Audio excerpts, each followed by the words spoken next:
From the Weather NorCal Command Center, this is your evening update.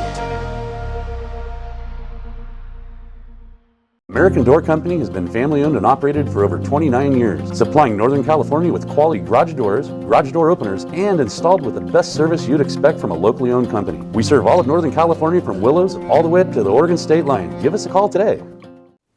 Well, I hope you had a good weekend. Hope you got out there and enjoyed these cooler than normal temperatures, because these cooler than normal temperatures are not going to last for much longer. But we still have another day. We're going to start off the work week with temperatures about what we saw over the weekend, and then temperatures will start to gradually increase, and they're eventually going to increase to some big time heat, especially by next weekend. We'll get into that here in a second, but here's our planner for your Monday. Temperatures will probably be somewhere in the mid-90s for those daytime highs for Redding and Red Bluff, but again, a bit of that delta breeze keeping things a bit cooler for places like Chico. That south delta breeze is really one of the big contributing factors to the cooler temperatures we've seen in the valley. Now for the mountains, you're not feeling the impacts of the delta breeze, but you're still feeling the impacts of the overall cooler weather that's in place over Northern California. So as we go into your Monday, temperatures mid to upper 80s, a little bit warmer for places like in the East Mountains, say Susanville about 90, 83 for for Paradise and Bernie about 85 degrees. So here's your temperature trend. Now the average high for Redding is about 99 to 100 degrees.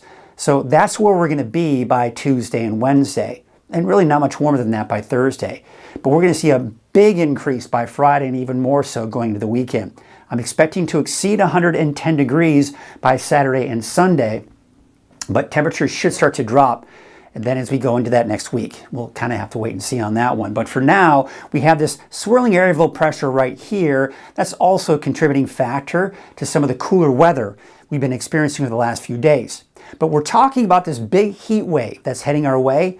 Think about what's going on over the desert Southwest right now. They've actually got excessive heat warnings, and their highs are expected to be anywhere from 115 to 120 degrees, maybe even higher than that for some of the hottest locations. It's this heat that's going to be expanding in our region later next week. And this is what I'm talking about. Let's take you to Wednesday. You see the main bubble of heat is still over the desert Southwest. Not quite over us just yet, but it's expanding, getting closer to us, and that's why our temperatures will slowly increase. But by the end of the week, into next weekend, you see that heat? It's really going to be right on top of us. So valley highs will be 110 degrees plus, and for the mountains between 95 and even upwards of 105, and maybe even warmer than that in some of the hottest mountain locations.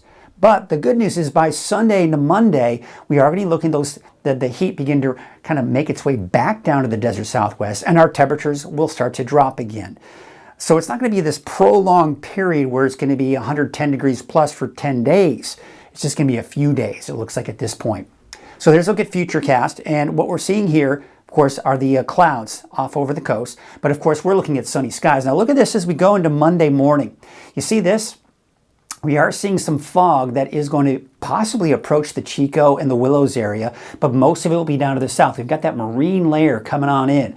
I don't think it's going to make its way that far north, say Red Bluff or Redding, but we'll certainly have to be on the lookout for that. Monday afternoon, it clears out, and then it looks like Tuesday morning that fog probably won't return. So just looking at those clear skies to start off Tuesday, not to mention sunny skies for your Tuesday afternoon, and there, of course, you can see for the mountains just a few clouds kind of passing on through. All right, here's what we have in store for us tonight. Temperatures will be in the low to mid 60s here. And for your daytime highs, we're talking about those temperatures, on Monday in the mid 90s, 95 for Redding and Red Bluff, 91 for Chico and Orville, about 90 degrees. And as we take a look at your 7-day forecast, well, of course, we can see these temperatures are going to slowly increase, even for the mountains. There you can see for Mount Shasta, 98 by Friday, over 100 degrees here as we go into the weekend. For El Turris, probably just barely dodging that triple-digit mark this next weekend. But for Susanville, I think up to about 98 by Friday and about 100 degrees by next weekend. Let's take a look at your 7-day forecast for the Valley. We're going to be about 100 degrees for Tuesday, Wednesday, Thursday for Redding, back up to 109 Friday, and over 110 degrees over this upcoming weekend. And there you can see for Red Bluff, we'll be looking at temperatures 108 on Friday and over 110 degrees here for Saturday and Sunday. And for Chico, looks like those temperatures maybe not quite as hot, but hot nonetheless. 108 Saturday and 107 by Sunday.